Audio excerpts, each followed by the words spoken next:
Vous écoutez les matins de France Culture, il est 7h37, c'est l'heure du choix de la rédaction. Catherine Dutu, comme tous les lundis, focus sur une circonscription très disputée, ce matin sur la deuxième circonscription de Paris. Elle regroupe le 5e arrondissement et une partie des 6e et 7e arrondissements, et c'est là que se présentent dimanche prochain deux figures médiatiques de la droite républicaine, Henri Guénaud et Nathalie Kosciusko-Morizet. Mais dans cette deuxième circonscription de Paris, c'est un inconnu qui pourrait finalement rafler la mise. Le choix de la rédaction est signé ce matin Stéphane Robert. Depuis plusieurs semaines, Nathalie Kosciusko-Morizet mène une campagne tambour battant dans les rues des 5e, 6e et 7e arrondissements de Paris, en expliquant que dans cette circonscription, où elle tente de succéder à François Fillon, elle n'est pas une parachutée. Je suis allée à l'école dans le 5. Ensuite, j'ai habité le 7.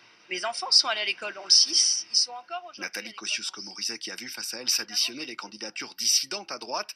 Il y a notamment le maire du 6e arrondissement de Paris, Jean-Pierre Lecoq. Je suis le véritable candidat légitime, puisque la vérité, c'est que c'est moi qui ai l'investiture moralement. Nathalie Kosciusko-Morizet l'a encore juridiquement, mais j'estime, et beaucoup d'électeurs avec moi, qu'elle l'a perdue. Parce qu'en plus d'être une nomade de la politique, c'est devenu aussi une patineuse idéologique.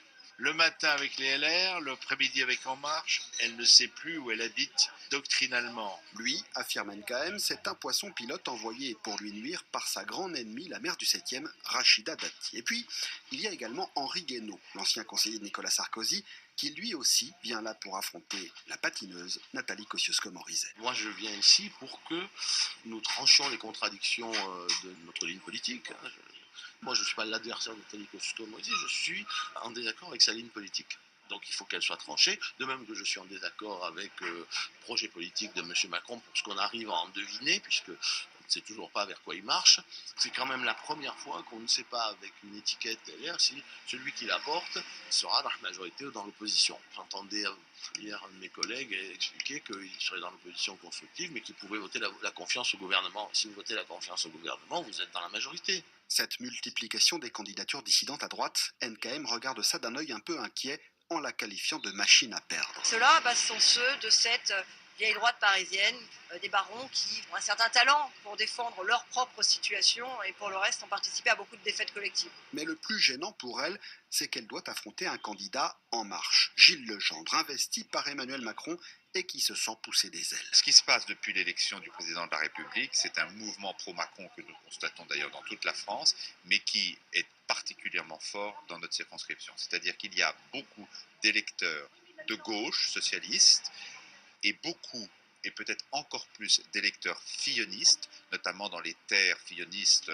solides du 7e arrondissement, qui sont en train de se dire il faut donner sa chance au président. Lui, pour Nathalie Kosciusko-Morizet, représente un sérieux obstacle à une potentielle victoire. C'est vrai qu'il y a beaucoup de Parisiens qui viennent me voir en me disant on ne comprend pas très bien pourquoi ils ont mis quelqu'un. NKM qui n'hésite pas à évoquer une tentative de meurtre politique de la part d'En Marche. Ça, je le dis, dans un meurtre politique, il y a des commanditaires, des hommes de main. Alors l'homme de main, maintenant, tout le monde le connaît, c'est le candidat. Enfin, les commanditaires, on a compris.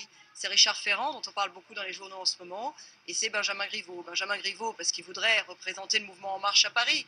Et que c'est pratique d'éliminer sur une élection les concurrents possibles pour l'élection suivante, et par exemple la municipale de 2020. Il y aurait donc des enjeux cachés derrière cette élection, mais NKM elle-même n'a-t-elle pas d'autres ambitions que de simplement revenir en tant que députée au Palais Bourbon? En attendant, la droite réussira-t-elle ici à sauver l'un de ses bastions, ou bien cette deuxième circonscription de Paris cédera-t-elle face au vent de la recomposition?